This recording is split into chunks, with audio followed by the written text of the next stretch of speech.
Bem-vindos ao canal Pura Matemática. Esse é mais um vídeo da série Enem mais Veste. Nesse vídeo eu vou continuar falando sobre a parte de trigonometria. Eu vou falar hoje sobre a parte de cotangente, secante e cossecante na circunferência trigonométrica. Nós já vimos como identificar seno, cosseno e tangente na circunferência, agora a gente vai estudar essas outras três funções trigonométricas, tá? Então vamos lá. Começando pela cotangente. Então, onde está o eixo das cotangentes? O eixo das cotangentes ele vai ser paralelo ao eixo horizontal, ao que seria o eixo x, tá? Passando pelo ponto 0,1, pelo ponto A ali na figura. Aquele ali é o eixo das cotangentes. Como é que a gente vai fazer para achar, então, a cotangente de um ângulo?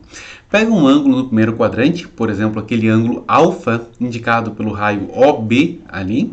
Para achar a cotangente daquele ângulo, a gente vai prolongar o raio OB até que esse prolongamento encontre o eixo das cotangentes.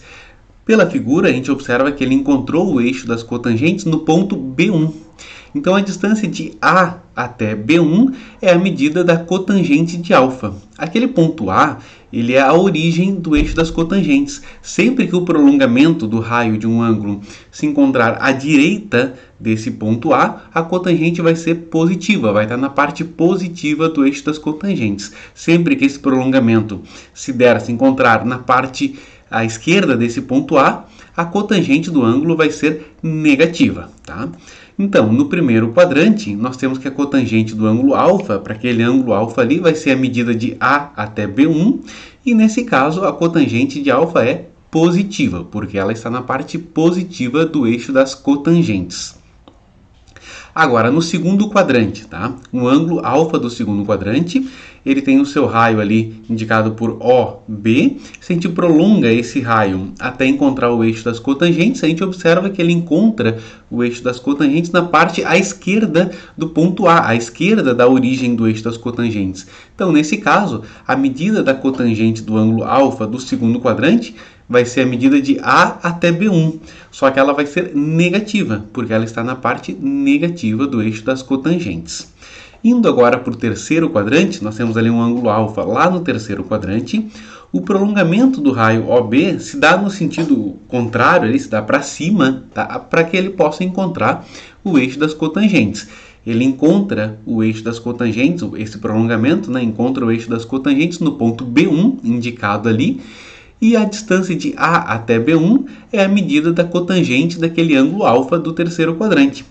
Nesse caso, esse prolongamento encontrou o eixo das cotangentes à direita do ponto A, na parte positiva do eixo das cotangentes. Portanto, a cotangente desse ângulo alfa do terceiro quadrante, cotangente de um ângulo alfa do terceiro quadrante, vai ser positiva.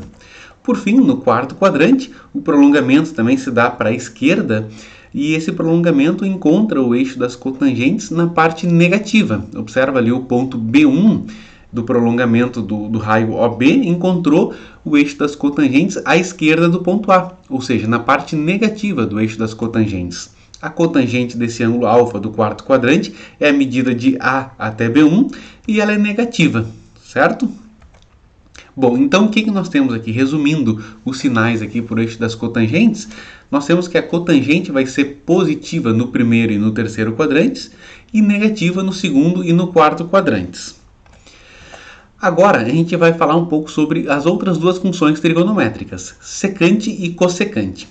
A secante ela é definida como o inverso do cosseno, ou seja, a secante é 1 sobre cosseno, secante de alfa é 1 sobre cosseno de alfa.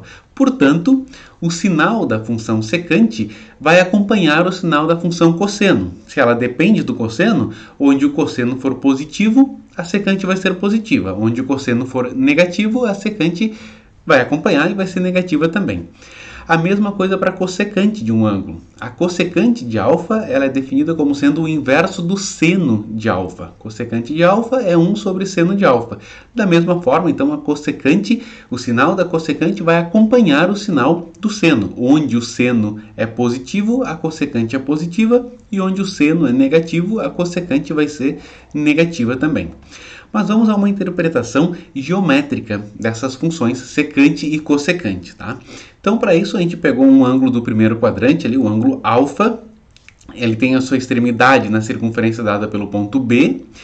que a gente vai fazer? A gente vai desenhar aqui a reta tangente à circunferência passando pelo ponto B.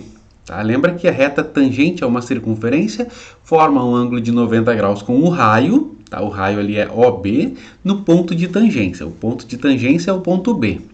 Observa que essa reta tangente, ela cortou os eixos coordenados ali, horizontal e vertical, em dois pontos. Tá? Ela cortou o eixo horizontal no ponto C, e aí a distância da origem do plano cartesiano ali, do ponto O até o ponto C, é o que a gente chama de secante de alfa, é a secante do ângulo alfa do primeiro quadrante. Tá? E a cossecante? A cossecante vai ser a distância da origem até o ponto em que essa reta tangente corta o eixo vertical. Essa reta tangente cortou o eixo vertical lá no ponto D, lá em cima no eixo vertical. A distância da origem O até o ponto D é que é a representação geométrica da cossecante do ângulo alfa. Tá? Isso para o ângulo do primeiro quadrante. Tá? A gente viu que secante e cossecante no primeiro quadrante são positivas, né? Que são os sinais do seno e cosseno. No segundo quadrante, agora é a mesma coisa, tá? A gente vai pegar a extremidade do ângulo, seja ele no segundo, terceiro ou quarto quadrante, desenha a reta tangente nesse ponto, a circunferência nesse ponto B, nessa extremidade do ângulo, e marca os pontos onde ela encontra os eixos horizontal e vertical. A distância do ponto onde ela corta o eixo horizontal até a origem vai ser a secante do ângulo, e a distância do ponto onde ela corta o eixo vertical até a origem vai ser a cossecante. Então está ali a representação geométrica para um ângulo do segundo quadrante, agora para um ângulo do terceiro quadrante e por fim um ângulo do quarto quadrante. Tá? Essa é a ideia da visualização geométrica da secante e da cossecante. Tá? Então, resumindo aqui os sinais dessas funções, o sinal da função secante acompanha o sinal da função cosseno. Então, a secante vai ser positiva no primeiro e no quarto quadrantes e negativa no segundo e terceiro quadrantes. A cossecante, ela vai ser positiva no primeiro e no segundo quadrante e negativa no terceiro e quarto quadrantes. Agora vamos ver alguns exemplos. Calcular secante, cossecante e cotangente de um ângulo. Primeiro, secante de π-terços. Secante de π-terços, lembra que a secante é o inverso do cosseno. Então, secante de π-terços é 1 sobre cosseno de π-terços. Então, vai ficar 1 sobre 1 meio. Lá no final desse vídeo eu tenho uma tabelinha do seno, cosseno e tangente de 30, 45 e 60, tá? Então, cosseno de π-terços é 1 meio, fica 1 dividido por 1 meio, né? Divisão de frações, tu mantém a primeira, mantém a fração do numerador e multiplica pela segunda invertida. Isso vai resultar em 2. Agora, a cossecante de 5π². A cossecante é o inverso do seno. Então, a cossecante fica 1 sobre seno de 5π². Seno de 5π² é menos raiz de 2 sobre 2. Eu vou fazer um vídeo explicando isso, tá? Que é redução ao primeiro quadrante. Logo em seguida vai ter um vídeo sobre isso.